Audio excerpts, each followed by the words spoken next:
Hey everyone, thanks for joining us tonight on the Entry Level Left.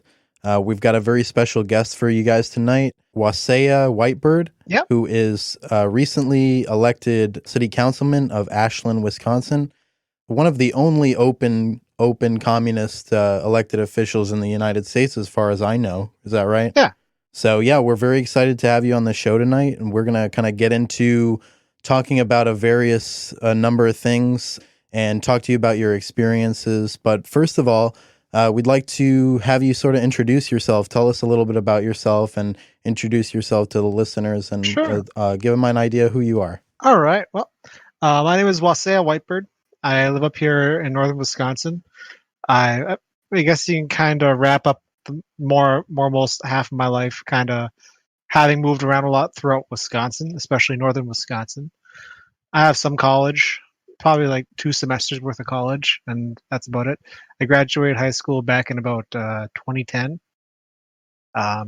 Same. Yeah, let's see. Is there anything else I really need to add here? I mean, for my name, you could probably, people are probably asking, he sounds like a white guy, but yeah, my name is, it's native, Ojibwe language oriented. I'm from the Bedouin Band of Chippewa Indians, and my tribe is just about 12, 15 miles down the road here from Ashland heading east. Yeah, a lot of my folks and family live over there, and I'm a member with the tribe. And Awesome. so yeah, if you got any other personal questions you want to ask, go ahead and ask away. I'm pretty much Sure. open book here. Yeah, we've got some questions we're going to get into. And once again, I've mentioned already, but we're very happy to have you here and we're very happy to have this time. So No problem. Just to probe a little bit deeper, we're interested in, obviously, you've been elected to a new position in the government there. Yeah. But we want to talk to you a little bit about your history in leftist politics. So what originally drew you to Marxism or leftist politics in general? Oh, this is a fun question. So before I got into like leftism and everything, I was kind of like more of a Republican, Democrat sort of person. Okay. And I was going into law enforcement, and trust me, I'm not going for that ever again. Oh wow! Yeah, you took the surprise. He took the left turn there. Kamala Harris route and did a detour. Yeah, detoured early.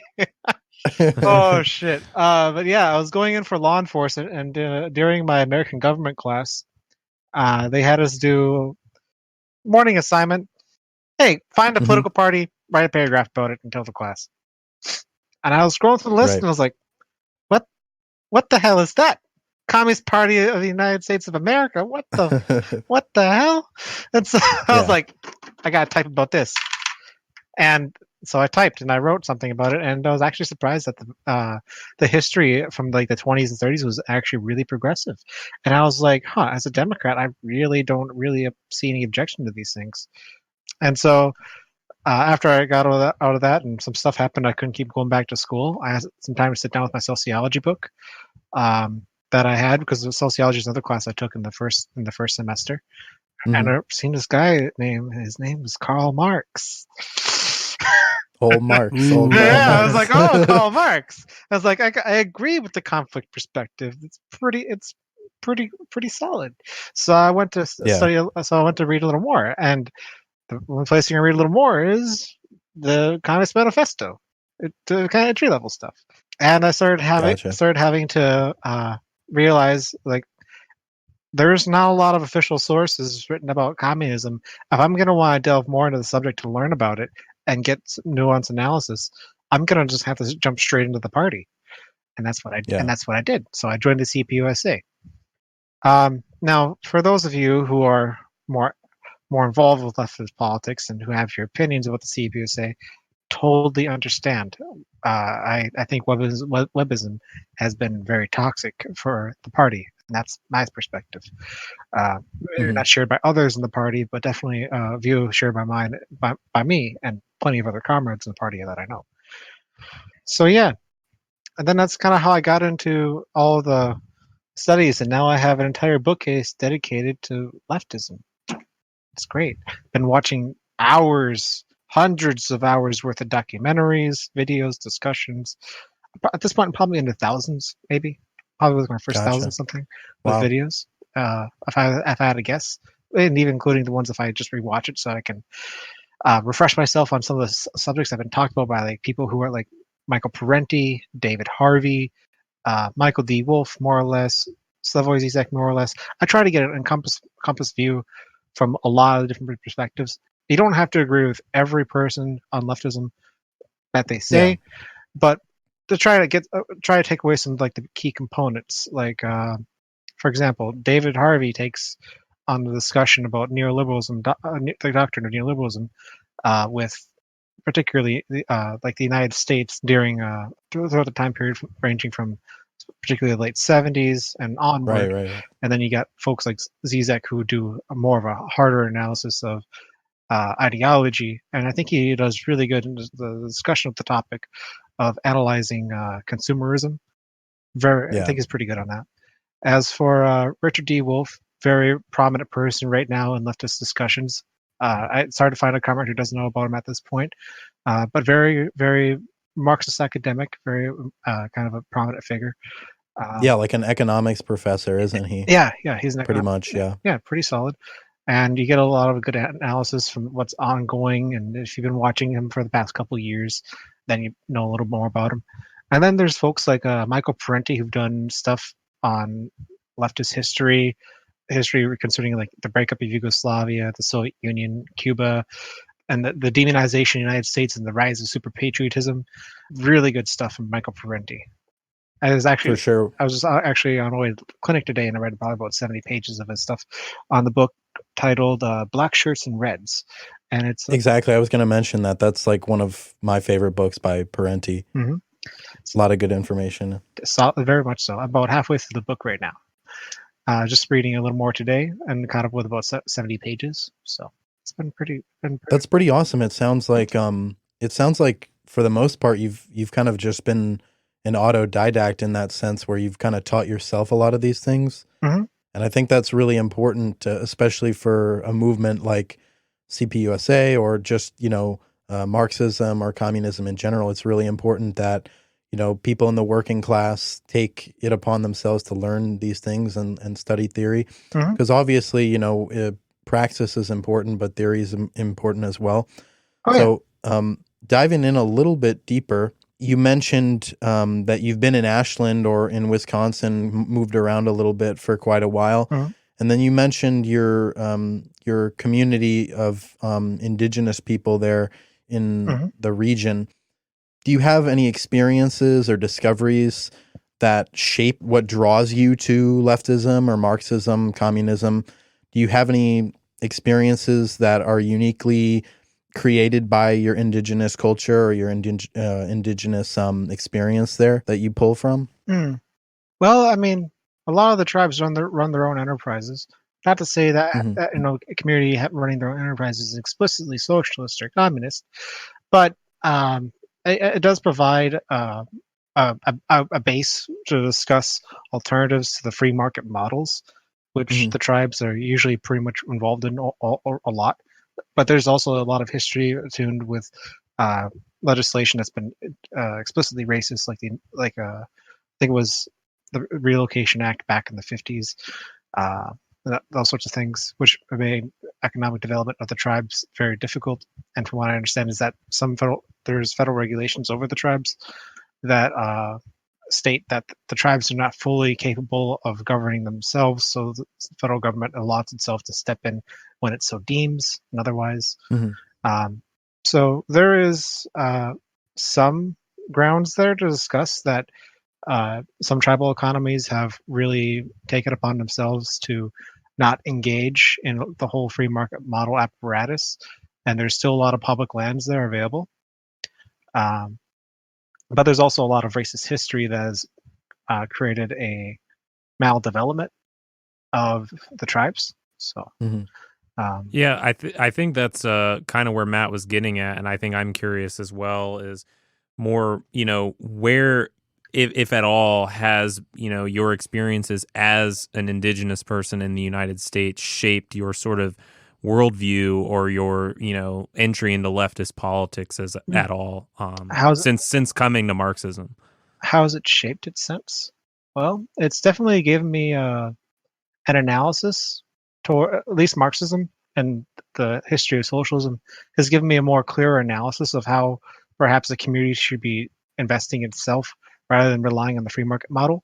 So I do see that there's a lot of positive attributes towards having a community economic system that is investing in its own enterprises, that sort of thing, and not giving tax breaks to wealthy to already really well-off companies just to set up a building that's going to extract monetary finance capital away from the community and put it up in headquarters and split the profits up among the shareholders. It gives you a pretty clear analysis that way, in my opinion, because then you get, if you have an internal circulation of funds in a given community by having the proper, either it's retail, industry, manufacturing, export, import, whatever. I'm not saying you can build communism in just one city, but I think you can do some good by putting some emphasis on sovereign independence for a community. That's something that the tribes have kind of taught me, because they have, yes, we do have the casinos, and yes, it's kind of a double-edged sword, but at the end of the day, we're able to build things. My tribe has built a clinic that, as a member, I can go to and get my dental done for free, which has been, for me, very enlightening to tell other people, to say, hey, look, this is something that we've done just 10, 15 miles down here, are able to go in and get their medical work done as members of the same community, work and get compensation, have their housing, and are able to provide these services for the rest of the members of our community and those who are abroad but come back home. That's awesome. That, I mean, it's a real testament to the solidarity that you can build if you have that sovereign independence, like you mentioned. You can enact these policies, like, you build the clinic and take care of the community there. That's certainly very important. I think that's a sort of a microcosm of how, we can build those sort of structures, like in the greater U.S. and, maybe even think about building socialism, and definitely is an important takeaway, I think. Yeah, and I think that's interesting, like all of what you've outlined, sort of with that, and mentioning kind of like your background, when we first started, being an elected official now, I'm actually curious, being that you mentioned that you're kind of, entry to socialism and kind of going about being an open communist has been through public entryism, elected office. And I'm curious if you could talk to us more about, what being an elected official means to you now, as well as being an open communist. Where is sort of the intersection between the two?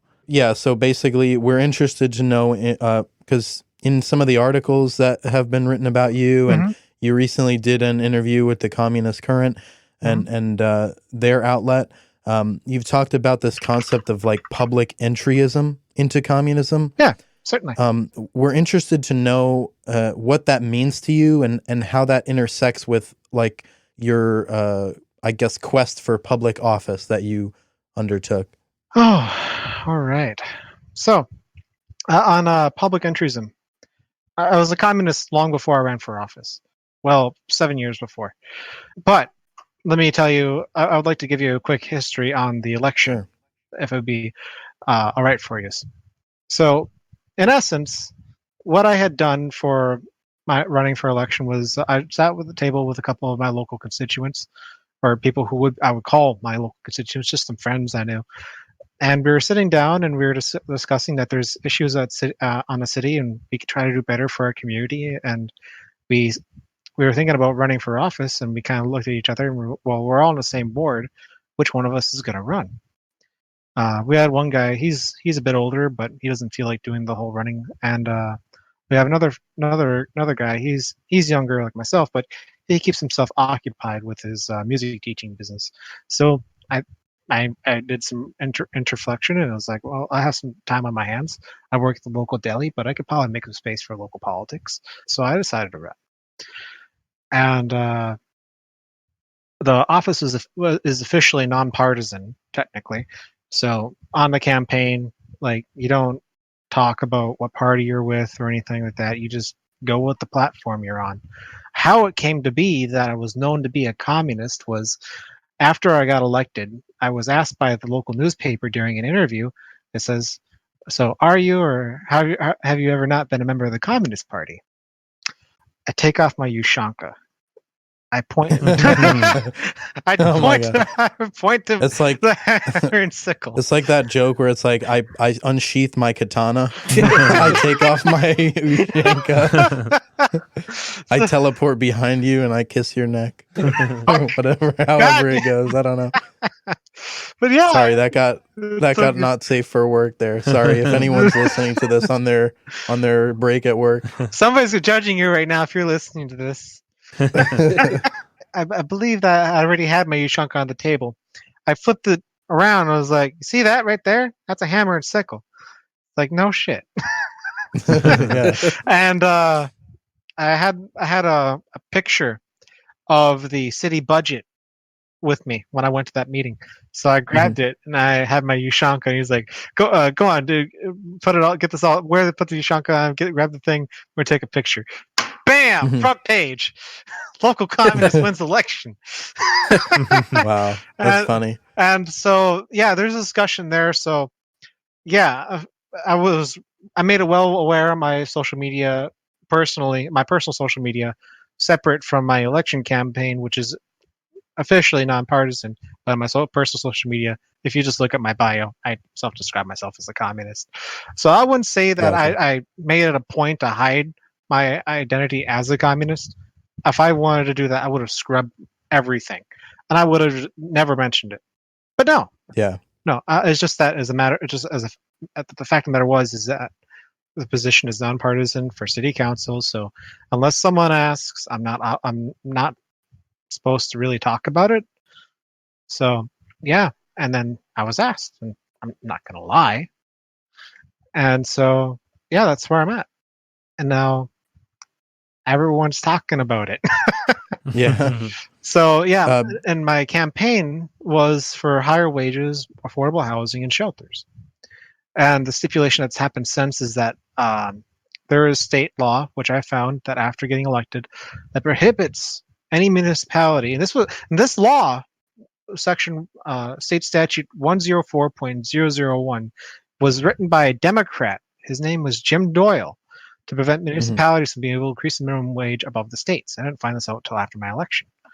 And I was really distraught on that. So I'm working on a resolution to try to propose that that the city should submit a resolution to the state to repeal that law because it's restrictive. And honestly, that's a nonsense law too. It's like ridiculous that they would even. Jim Doyle, the fucking Democrat, would propose that. Yeah. And you see, if you read articles from 2005 prior to June 1st, you're going to find that he was making concessions with the Republicans on raising the state minimum wage, but the bone that he gave them to try to get them to vote on raising the minimum wage was that he was going to restrict all municipalities across the state from being able to raise the minimum wage. And this pissed off a lot of people, and particularly people in Madison. Madison was one of the 4 cities that has the minimum wage raised above the states. Right. And Jim Doyle gave him a bone, says, we'll prohibit municipalities from being able to increase the minimum wage so long as you vote for raising the minimum wage up to around $5.35, I think it was. And so they did. They took that proposal. The minimum wage went up a little bit, but for the people in Madison, it was a pay cut. And now, about almost a decade and a half later, after 2005, you see, after Jim Doyle passed that, not long after, Scott Walker went in office, and you know what he did? Nothing. He never raised the minimum wage. And so only as far as Wisconsin goes, our minimum wage has not gone up above federal, which means minimum wage in Wisconsin is still $7.25.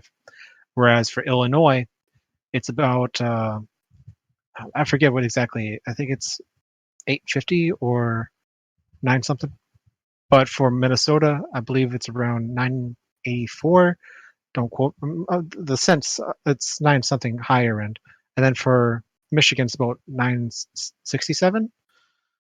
Somewhere around Illinois is $8.25. $8.25.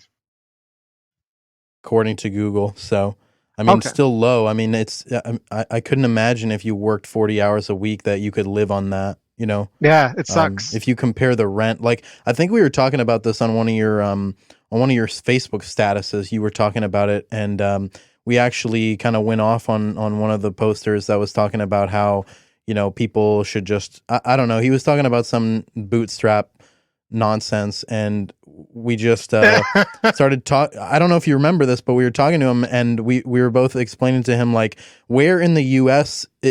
Can you comfortably rent an apartment working, you know, 40 hours on minimum wage? Like, not anywhere really. Yeah. And he just didn't believe us. So we, you know, I remember you were kind of giving him more statistics, but I was just like, I'm done with this guy. But yeah. So I mean, you've kind of explained a little bit about your platform that you ran on, increasing the minimum wage. I know how, like, affordable housing was important to you as well. Yeah. People have used a phrase called a poor platform to describe the things that you ran on when you ran for city councilman. Could you explain a little bit to the listener about what that means to you? So, like, that was a very loose quote, and I was just kind of on the spot with the interview. Poor choice of words, you could say, but more or less a platform that aims more at working class needs, especially for the most destitute. Gotcha. That's where I was aiming at, because 5 years ago in 2014, I came up to Ashland. I was homeless, and I had a lot of experiences with that, and I was fortunate enough to get out of that rut after a couple months of couch surfing and hopping around and so on. I went to talk to the resource coordinator, just kind of give folks who are listening insight. Well, I went to go talk to the resource coordinator at North Lakes Community Clinic. They had stipulated that our shelters are at max capacity, and we don't have a lot of affordable housing to help get people out of the shelters to which they can afford to work and live at comfortably. So there is a need in the community to try to address that. And so there's a discussion right now that I jumped into upon getting elected on the construction of a police station for $4.5 million. Now you can probably imagine what $4.5 million could do for people who are fucking homeless. Yeah, a lot. Right. Yeah. So certainly more than a new tank or convoy vehicle could do for a militarized police department in Wisconsin. Yeah. And so I'm trying to chime in with discussions with the county housing authority and seeing if there's any kind of plans that the city could try to undertake by building housing or apartments, whatever.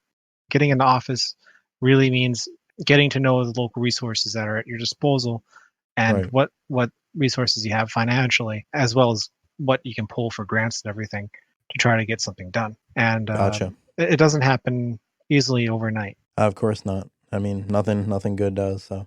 Yeah, and so in regards to, I know it sounds like you were just meeting with your county housing authority, but, and I'm not sure if that's as far as it's gone, but I was actually going to ask how the affordable housing component has been, you know, in terms of implementing locally since you've been elected, because I know where the state we're in, Florida, there's actual, you know, at a state level, they prevent local governments from instituting any sort of affordable housing policy, like rent control or otherwise. Right, like rent control or anything. And in addition to that, even, you know, times when local city councils are, you know, always talking about affordable housing, it always sort of falls back to the state, or it gets turned over to someone and nothing ever ends up actually getting done. And I know it's a challenge. I was just curious as to what you've sort of encountered thus far with that. All right. So what I've encountered thus far, for affordable housing, you know, the first people who are talked to, usually by cities, are landlords. Right. They're the main people with the housing stock, and saying the truth. And they are trying to, at least in the community, trying to rent at either at cost or a slight surplus.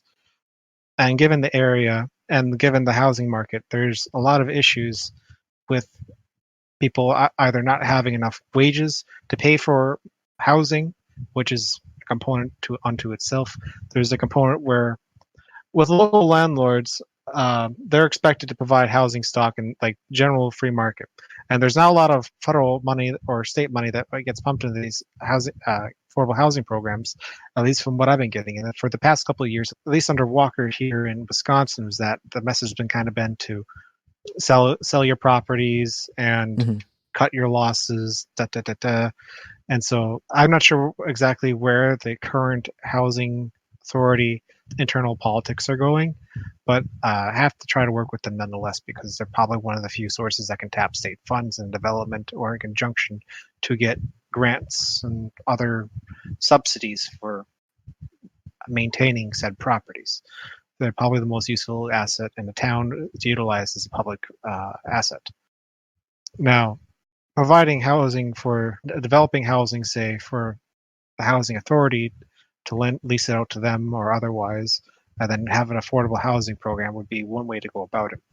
Because as it functions currently, landlords are the only people who really have the lion's share of the housing stock in the community. And so that creates kind of an issue here. For one, landlords don't have a lot of subsidy available programs for them, to my knowledge. And at that, they're often in it for profit. So most likely, the most people who are going to benefit it from the most are the ones who are engaged in the apparatus of having several properties, not just in Wisconsin, but probably Minnesota too, and so on. Yeah, I mean, that's a big problem for our state too. Like most of the properties here in Florida are owned by people who don't even live here, like the rental properties and stuff like that. So, and we've talked about on the show at length, like, you know, mechanisms like gentrification and things like that. And I think every city in the U.S. has dealt with problems to that degree. Or even having a city council who's deeply tied to the real estate industry. Oh, definitely. Yeah, like another like a book we mentioned on the show in a previous episode would be what's it called, Jared? Capital City by Sam Stein. Yes, correct. And it talks about like the real estate state, and kind of what we're talking about here is how it's really hard because the landlords and those property owners have major control over these type of apparatuses or these the housing stock, if you want to put it in your words. So I mean, it's a very complicated situation, especially in a free market. Yeah, and for Wisconsin, where our minimum wage has not gone up, means working people aren't making much. So then, as the cost of say developing properties, taxes, etc., may go up with time, wages remain stagnant, and in general, people are less able to afford these properties by themselves, forcing people and the families into cramped quarters in order to live in their apartments, which for a while was my case. And I had some of my immediate family members who had to live with me because we were poor. And so I finally was able to help them out after a couple of years to kind of get them towards where they could maintain their own financial budget. But if it had not been for my help, they might be in some dire straits. So it's really haphazardous in that sense. And there's other people I know in town here who do the same thing, and they live in cramped quarters with either their family or try to room share as much as they can. And it sucks. I mean, that also outlines sort of like a principal contradiction, you know, that Marx would talk about when there's not enough, the wages are too low and the capitalists are jacking up rent. And then at some point, there's sort of a market, whether you want to call it a collapse or a bust cycle, where people can't even afford to purchase the products that are being produced or the services that are being offered, and so on and so forth. So, I mean, that, is very central to like Marxism, this idea, and obviously you've experienced it, as many of us have. But moving on to your election process or your electoral journey there, could you talk to us a little bit about that process? Like what did you have to do to, once you decided you wanted to do that, what did you do to organize, and how did you feel during, and talk to us a little bit about that experience? Okay. So you want to run for your local election in your town. All right. Here's what you do. The first thing you do is that you go online to the IRS and you file to create a campaign employer identification number. Technically, that's the Okay. status you go under. You file that, and then you create, say, mine was campaign for Wahsayah Whitebird. That was what I named it. You could name it Communism Will Win in America. I don't give a shit. But it's the campaign name that you're going to use for the rest of your campaign. So try to pick a halfway decent name. Please don't. Yeah, like don't call it like "We Are Communist, Bro" problem, like that Facebook page. Right. That would actually not be a bad name. I would actually appreciate that meme, but others may not. Other people may not much. So yeah. But yeah, so that's what you do. You make a name for it. You file with the EIN. Okay, then now you're going to go to the city hall and you're telling them that you're going to be running in the upcoming election for the given position that is being selected for the time, and you have to make sure that you do this months in advance. Mm-hmm. Otherwise, if you do it right on the fly, right up towards the election season, they're gonna be like, "Well, we already ran all the names, and we already got all this work stuff done. You have to wait till the next cycle." For me, I had the elections were in April 2nd, but I had to submit my petition and signatures by December 31st. So what you're going to want to do then is, I think it was December 31st. It might have been January 31st. Mm.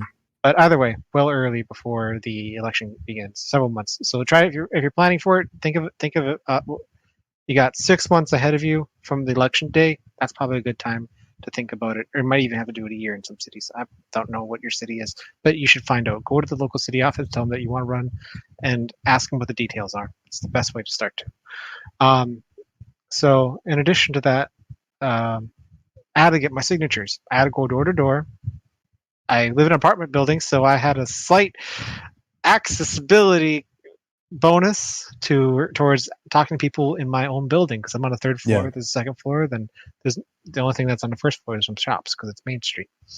But I went around door to door, knocked, and told people about what my name was, what I was running for, and that I'm running for city council.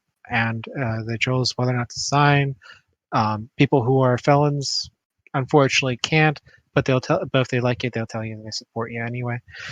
Yeah, that's cool. I mean, felons should be able to vote. Yeah, in my opinion. But yeah, they've already done their time. So I mean, what the hell? Yeah. So once you get your signatures, you bring it back to the city hall before the deadline is up. And I think I had 27 signatures, and a minimum of 20 were required for my ward. And so it scales up depending on the population. So if you're in a metropolis, say like Chicago, New York or something, you're going to need thousands of signatures. Right. So just a heads up for you folks out there. It's easier to get elected in a rural community than it is probably for a metropolis. And in a metropolis, you see, you probably have more moneyed interests keeping an eye on you than you would in a rural area. Oh yeah, definitely. Yeah. So, and campaigning against you, or doing whatever they can to knock you out. Yeah, don't neglect that they'll do like robocalls or something like that. They probably will try to do slander campaigns. So be careful on that. Yeah, I mean, I imagine so, especially if you're, an open communist. I'm sure there'd be some reactionaries out there that would try to cut you down. Or even just liberals. Or even, or anarchists. And I will say, my opponent made mistakes in his campaign. He didn't campaign hard. He didn't really campaign much at all. Yeah, he was a Democrat, and you said that he didn't even show up to debate you. Yes, I asked him several months in advance, and if he could, and I contacted League of Women Voters to host a local forum in our ward at the library to say, hey, message him through Facebook to his page because he's technically representing my ward, and I was being cordial because however the selection pans out, if I had lost, he would be representing my ward, so I try to keep things cordial. Very Midwestern, right. Very Midwestern of me, I will say. Yeah. But anyway, so I contacted this guy, and he says, no, my schedule's booked for the next 4 months. Dude could not find an hour out of a day, out of 3 to 4 months, to talk to our constituents Yeah. to have a public forum. Fucking asshole. That seems kind of like shady to me. I don't think that was the situation, but he probably just didn't want to get dunked on, you know. or he didn't think he'd lose. Yeah. So yeah, either he was fearful or careless. I won the election 52 against 42 against the city council incumbent president. Oh, that's awesome. Congratulations again. Impressive. Yeah. And what were you feeling like when you won? Like, were you surprised, or like, did you know that you're going to win? I was more of the impression like, I'll probably lose, but I gave it a shot, and there's other positions I can try for if I don't win this. I was more pessimistic because I try to be as honest as I can with myself on my odds. But when the results came in, I was like, bruh, what? A bro moment.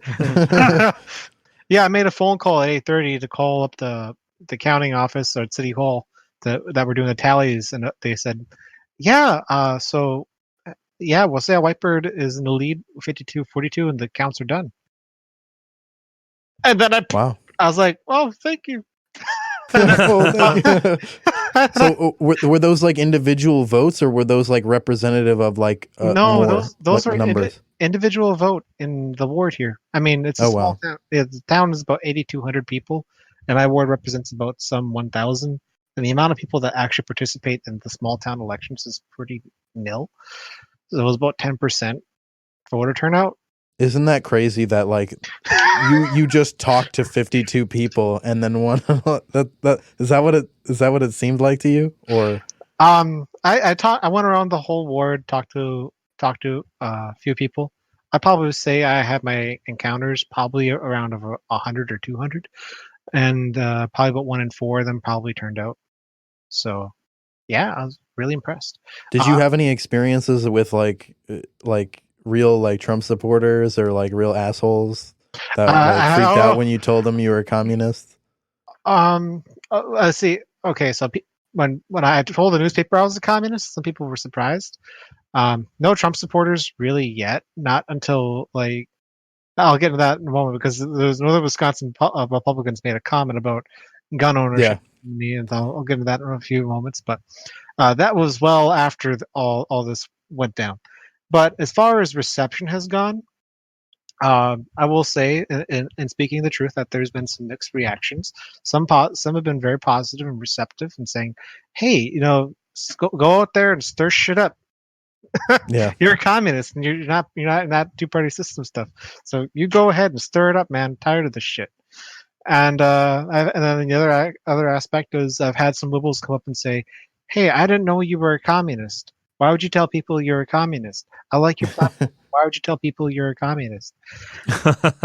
Yeah, it sounds like some liberal bullshit. Yeah. I agree with you, but could you turn it down? Yeah, I agree with you, but could you just like not take my private property away? Shit. Well, I agree with you on the issues that you campaigned on, but I don't think calling yourself a communist is a good idea, and I've gotten that. Probably not a lot from like 1 or 2 people at the most. I mean, obviously, you should have just taken some electability cues from Joe Biden. I mean, that's really what they wanted. You guys are killing me. Oh, that's good shit. So, you mentioned about there was this heckler that assumed you were anti-gun, and you ended up just like dunking on this guy. Yes. And he was like, correct me if I'm wrong, but he was like, I guess he was like, ask the comrade. I think he put it in quotation marks, or it was definitely like inflected upon, but he was like, ask the comrade in the city council what he thinks about guns. And then were just so let me explain here. Yeah. So this guy says it was a page, mind you, Northern Wisconsin Republicans. I have more my city council page has more likes than they do. Ratioed. Yeah, and so we'll make sure to blast it on this pod as much as possible. Oh yeah. My God. Yeah, you can plug it. Oh, thank you. So yeah, the page they made a comment on the Ashland Daily Press during a poll was after the most recent El Paso shooting, they made a poll asking people of the public to participate in voting, do you think we should ban assault rifles? Mm-hmm. Yes or no? And the first comment was Northern Wisconsin Republicans commenting, I bet that comrade on city council would love to disarm you. And one of my locals says, communists are pro-gun, right? Yeah, he said that. and then I chimed in and I said, hi, I'm that comrade on city council. If it's to anyone's concern, I support gun ownership. I'm just going to leave it at that. Yeah. People who are locals and folks I've known started chiming in, be like, dude, it's got dunked on. Yeah, basically. But what's funny is when I think about that, when I saw that, I was just like, that meme where it's like the woman who's like, there's a 4-panel meme and like she's looking kind of confused Lost. and like in the background are like math equations and things like that. That's what I was thinking. It's like the Republicans' minds were just like, the clocks in their minds were just turning. And all I could think about was like that woman being very confused, all the math equations around her head. Like, how can this communist be pro-gun? I thought they want to take Obama wants to take our guns away and all this stuff, If you go far enough left, you get your guns back. I'm just surprised they called you comrade and not a socialist, communist, Democrat, fascist. Because I love when the right. If they call me anything short of a fucking Soviet, I will disarm. Just kidding, guys. I joke, but no, I'm not. Yeah, for legal purposes, that was parody. Yes, for legal reasons, that's a joke. Yeah, exactly. That's a good jingle too. So, do you have any positive takeaways from that experience? Like, obviously, it was surprising to you, but have you learned anything that is especially stuck out to you from being a city council person? Yeah. Anything that I've learned about being on city council? You can't do shit alone. You're one person among a council, and speaking the truth, you need other votes. You can't do it alone. You will talk to other council members, and most people probably not always going to agree with you 100%. If you have overlap on an issue, work with them, of course. Even with people that you don't necessarily agree with, just as long as you remain committed, that you are holding yourself to what you believe is correct, a line that you believe is correct, a practice that you otherwise support. And if by chance someone on the opposite side of the political spectrum agrees with you, don't take it as a notion that you're working with them. It's a notion that you're working on a praxis line that you agree with. For example, there are some folks on my council who don't want to see taxes raised. I agree with that. And let me tell you all why. Increasing taxes on homeowners in town here puts a further burden on homeowners who are, for me, are at least more of the older folk who are otherwise retired, maybe some folks who were fortunate enough to have a house or got a cheap house or something. So increasing taxes for me is not the solution. That's often a very liberal solution to avoiding getting involved with the free market or finding enterprise. Strangely enough, there are some more Republican, semi-conservative folks who agree with me that the city should be engaging in development of public enterprises. I just take my allies where I get them. I'm not saying I agree with everyone who I ever encounter on the council. That is who I don't verify as otherwise self-identify as a socialist communist. But if I get allies who want to work with me on a subject, I'm going to take them. Well, how has it been finding allies now that you've been outed as a socialist / communist? I wouldn't say it's been completely hostile.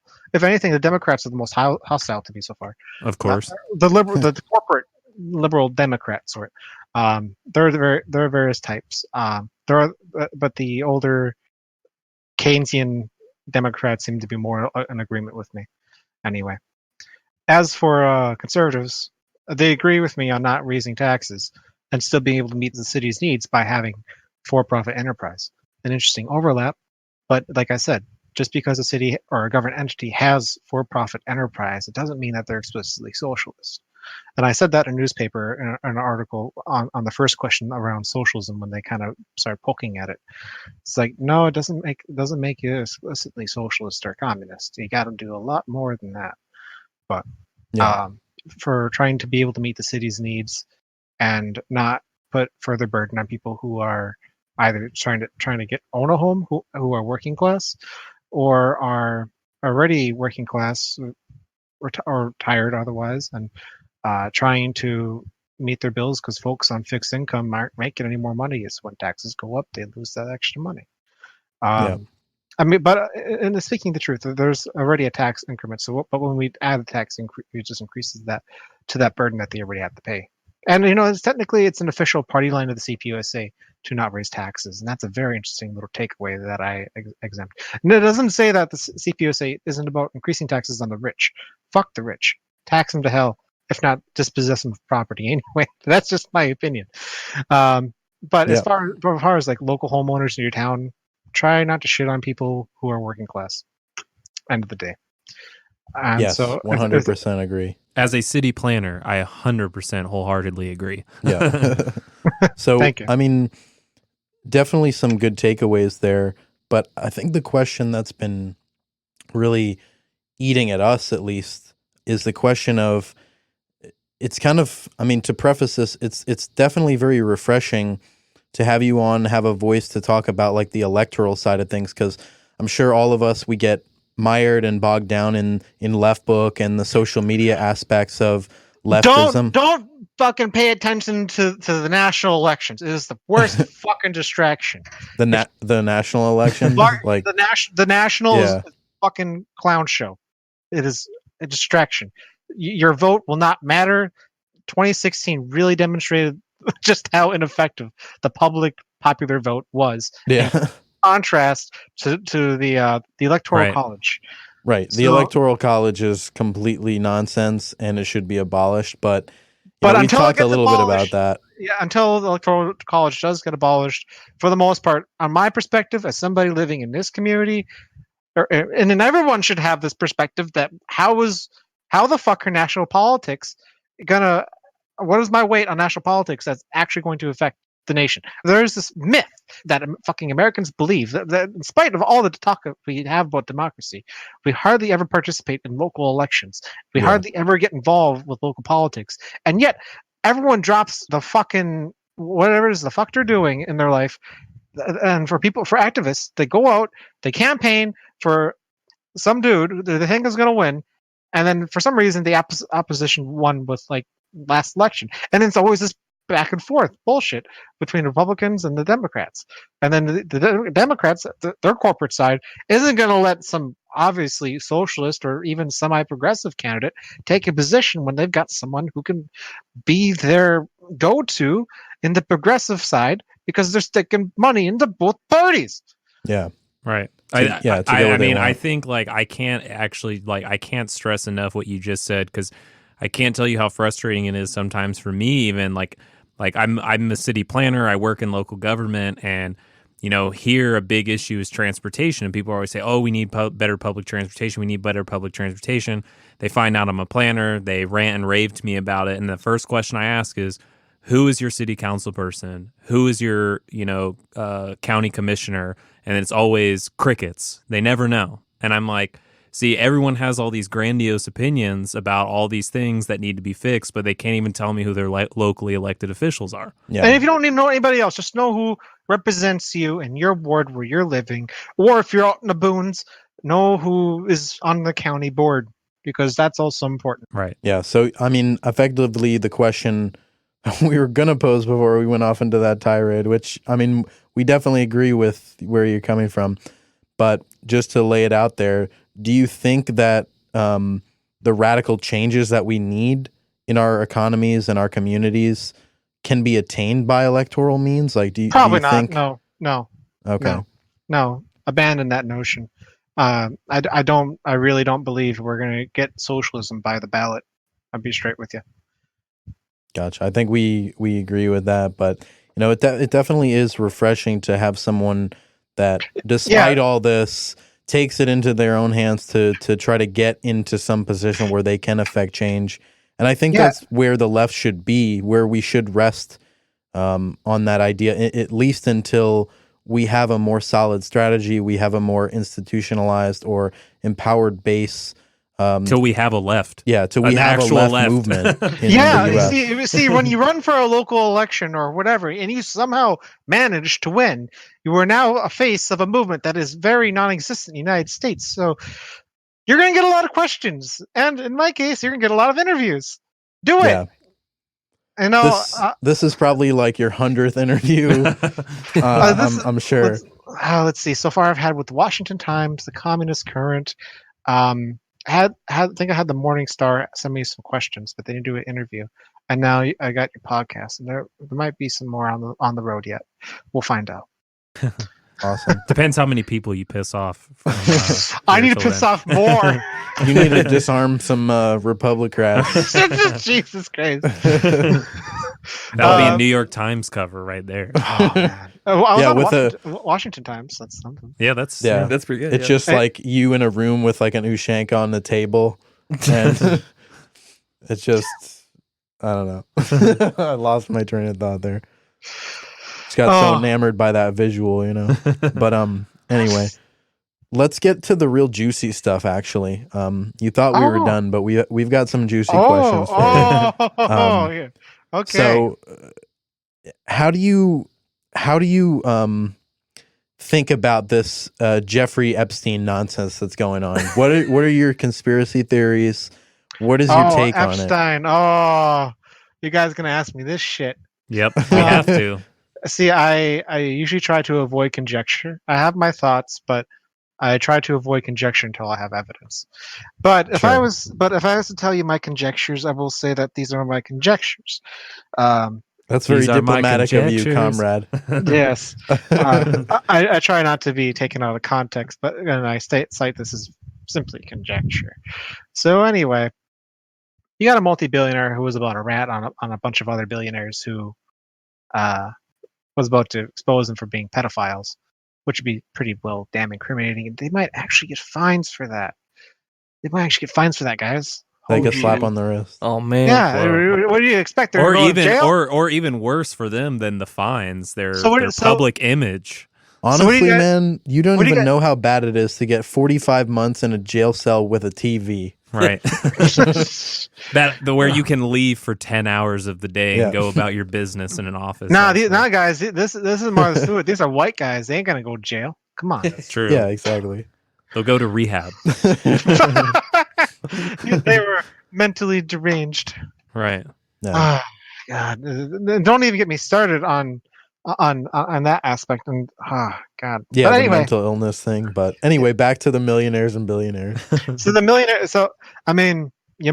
The guy was on suicide watch, and there's a lot of skepticism about people who have that. How does the guy die when he's on suicide watch? Shrug. And now now there's a point of discussion. I heard that, well, he was let off suicide watch and he died a few hours later.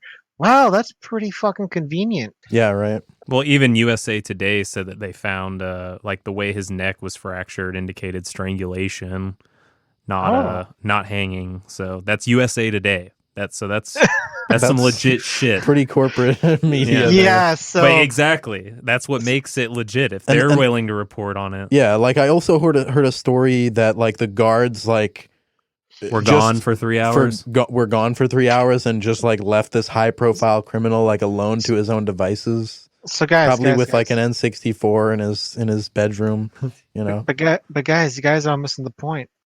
if we wanted to put an end to pedophile billionaires, let's just put an end to all the billionaires.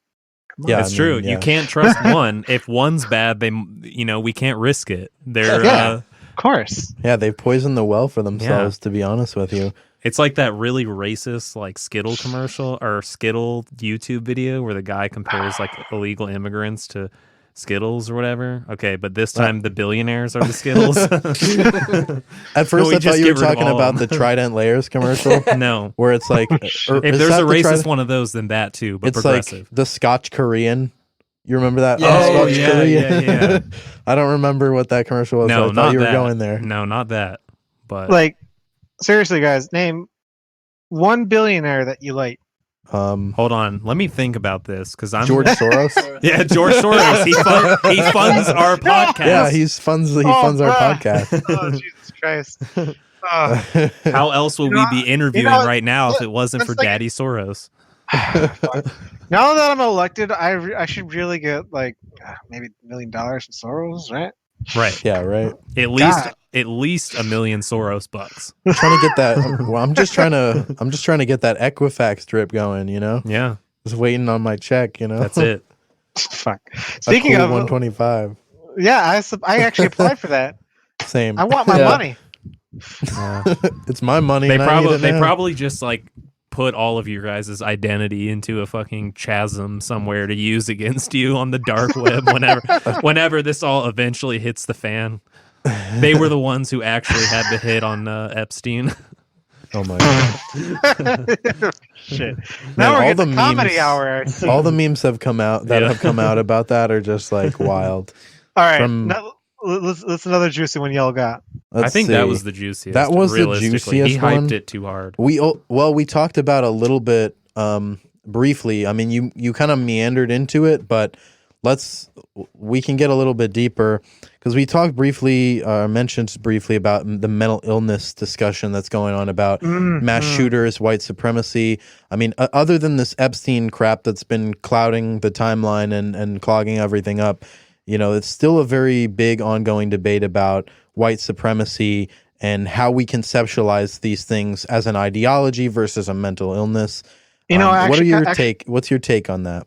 I actually wrote a little thing with like 8 different sources on articles and everything, but I haven't submitted to anybody yet, really.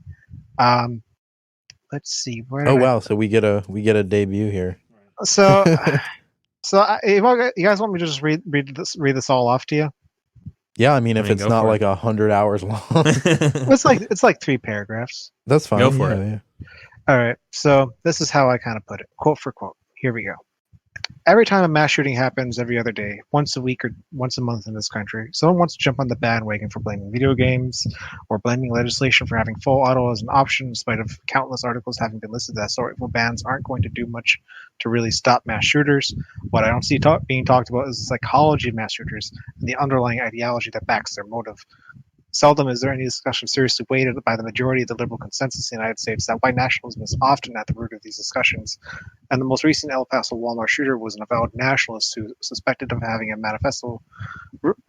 a manifesto that got spread across 8chan as far as other far-right elements on the internet. At least is suspect with the timely sharing of an online manifesto of hate, which was dubbed Inconvenient Truth, which is a conversation piece and part of racist culture of gamification of killing non-whites across the United States. The manifesto linked currently in suspect to the El Paso shooting was calling for the killing of manifestos and other minorities who might replace the whites after the shooter was inspired by the reading of an erroneous text known as The Great Replacement, a racist text published by the Paris-based author Thomas Chatterton Williams. And what isn't discussed much is what it would take to eliminate the voices of online hate sites, such as taking measures to eliminate the legal protections of sites which would act as a medium for hate speech and incitement. However, under Section 320 of the Communications Decency Act of 1996, a line stipulates that no provider or user of an interactive computer service shall be treated as a publisher or speaker of any information provided by another information content provider. This clause leaves something of a liability loophole that is exploitable for websites in the United States to outright host websites which express hateful views.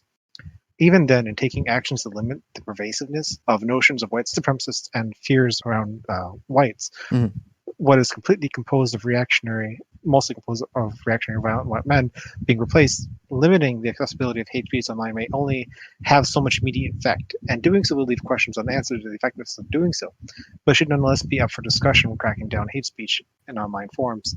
The internet has grown immensely bigger since 1996, when only about 36 million, which is roughly about 1.326% of the global population that the people use on the internet in December of 1986. When compared to last, the number of people recognized using the internet is around 4,422,000,000 as of June 2019, which is roughly 48.565% of the world population. So there's probably some discussion there that warrants the need for new information technology laws to be in compliance with criminal codes, at least in the United States. Not to say that doing so will mitigate the issue entirely. Naive is anyone who would think so. However, such a measure to bring website laws regarding hate speech into the 21st century would make that much harder to organize and recruit people from the mainstream. There's a lot to be said than just making sure the internet is safe for young folks getting influenced into becoming organized and racist mass shooters. But simply banning a so influence doesn't even begin to tackle the root of the problem, where people become integrated into a heinous worldview that brings them to consider mistreating, let alone killing, people based on the color of their skin and or their immigration status. End of quote. Awesome. That's an incredibly thorough analysis about the problem. I mean, I think you could write books about the issue. And certainly some people have taken that upon themselves. I think really for me, what gets me about the whole situation is we immediately jump to a scapegoat. We immediately jump to video games when, people don't want to recognize that America has been in a constant state of war overseas. They don't consider that maybe has radicalized our culture to be more explicitly violent than, the video games we play. Among other things. And then this idea, especially as someone with a mental illness, as someone with bipolar depression, it really irks me that I'm put in this camp with other people who have a desire to literally kill and hate other people just for existing. I mean, that's not anything that I've ever experienced in having a mental illness. And it really infuriates me when people try to conflate those things, because it's clear to me that white supremacy and these goals of these mass shooters are ideologically motivated.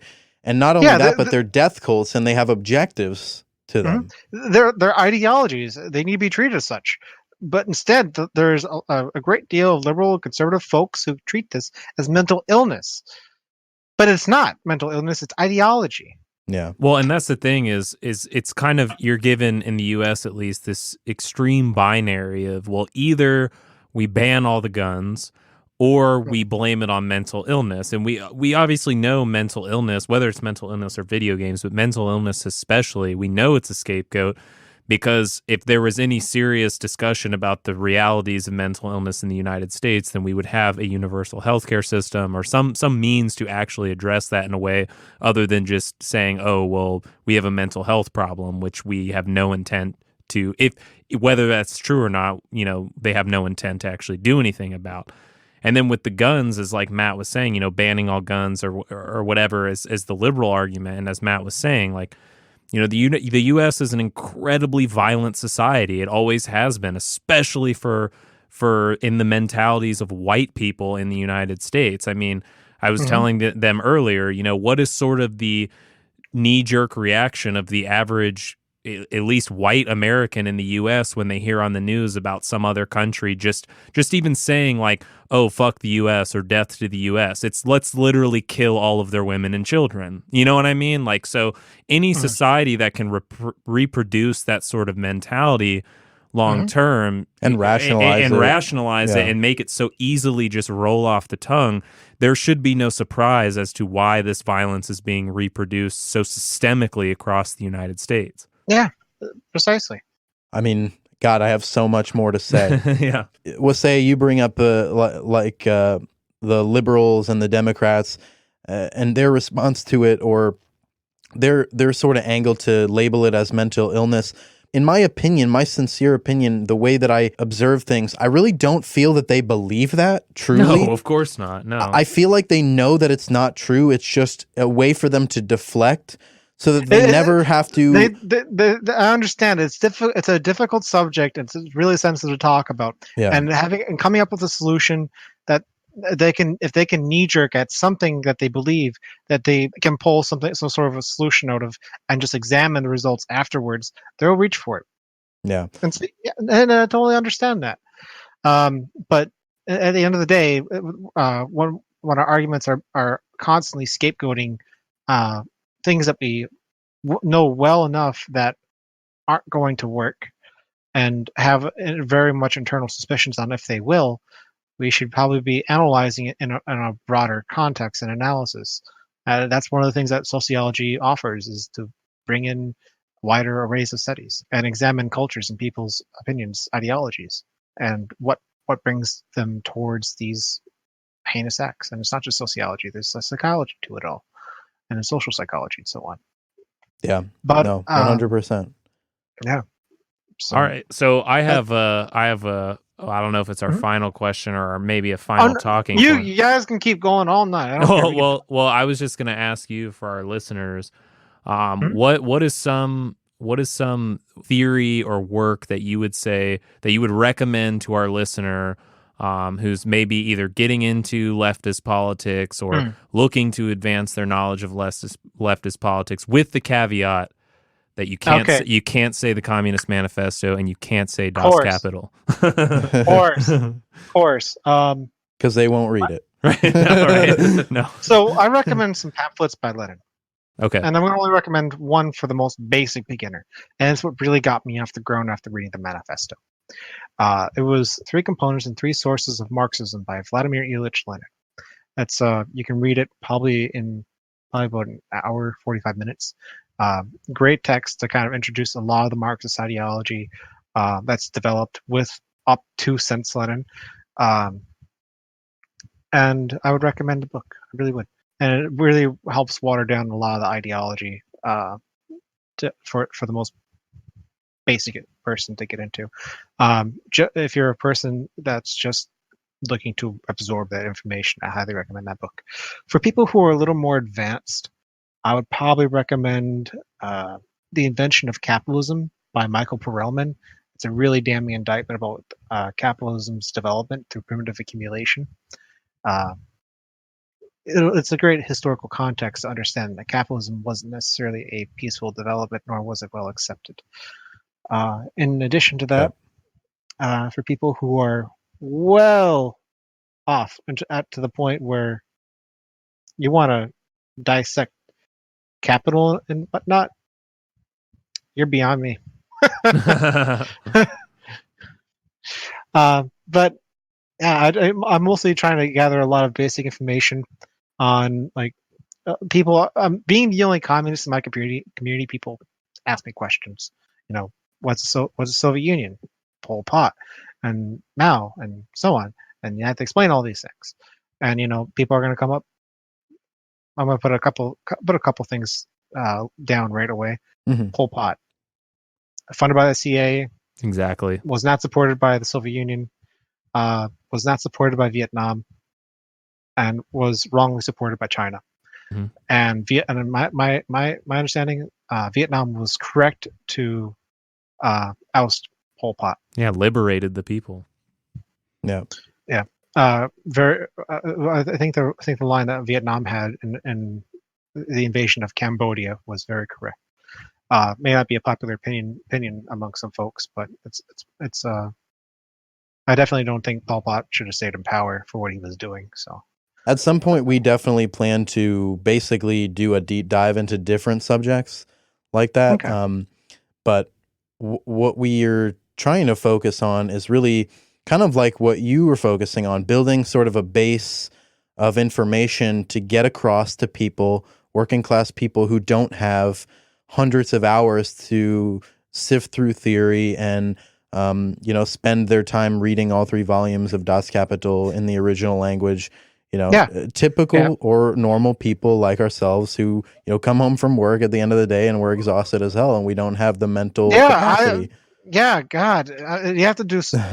When you're a communist, you will be pressured and you'll feel like you have to do so much reading, so much learning to answer so many damn questions people are going to have, because there is not a lot of education from the West, or really much elsewhere in the West about leftist communist countries and other parts of history that have been completely whitewashed and largely incorrectly said about the Soviet Union, about China, and otherwise. So my advice for you is to, if you don't know these things, admit you don't know, but say that we're kind of living in the 21st century now. Half of these questions are irrelevant to our current issue, to our current standing, but nonetheless, the praxis I'm putting forward is still important. Absolutely. Amen, brother. 100%. So, I mean, with that, we want to thank you, Wahsayah, for coming on the show. We very much appreciate your time and learning about you, and I'm sure our listeners will appreciate it as well. Before we go, do you want to plug anything? Is there anything that you want to let people know that you're working on, or anything that you can plug for yourself? Okay. I'm on Facebook. You can add me. If you do, send me a message. It'll help me sift through faster because I have about 100-something friend requests, and I have to vet them all. Yeah. So if you send me a message, even if it's going to get filtered, I usually do check my filter requests. So I will add you if you send a message right away. That's a good way to get around to me. If I've had mutuals with you, it's a good way for me to add you. On an additional note, your podcast has been one to interview me and give me a very positive reception here, and I very much welcome future discussions. The Time is Current with Clara Sorrenti has been very positive. Recommend checking out their channel as well. The Communist Current. It's unavailable on YouTube, and I have a page on Facebook as well. You can like that. Wahsayah Whitebird, Ashland City Council, Ward 6. Yeah, add me on Facebook, and y'all have a good day. Awesome. So thank you again so much for joining us tonight. Again, for our listeners, we're available to listen to for free on Spotify, on YouTube, all the major platforms, Stitcher, Pocket Cast, Castbox. We've got Podbean. Pretty much everything is there for free. You can download it. This is going to be our actual first bonus episode, so we're really excited about that. This is going to be a free bonus, but we might provide, exclusive bonus in the future. But we really wanted to get this interview with Wahsayah because we felt like there was some great insight that he had that needed to be shared. So we hope everyone has enjoyed this interview tonight, and join us again next time for the next episode of Entry Level Left.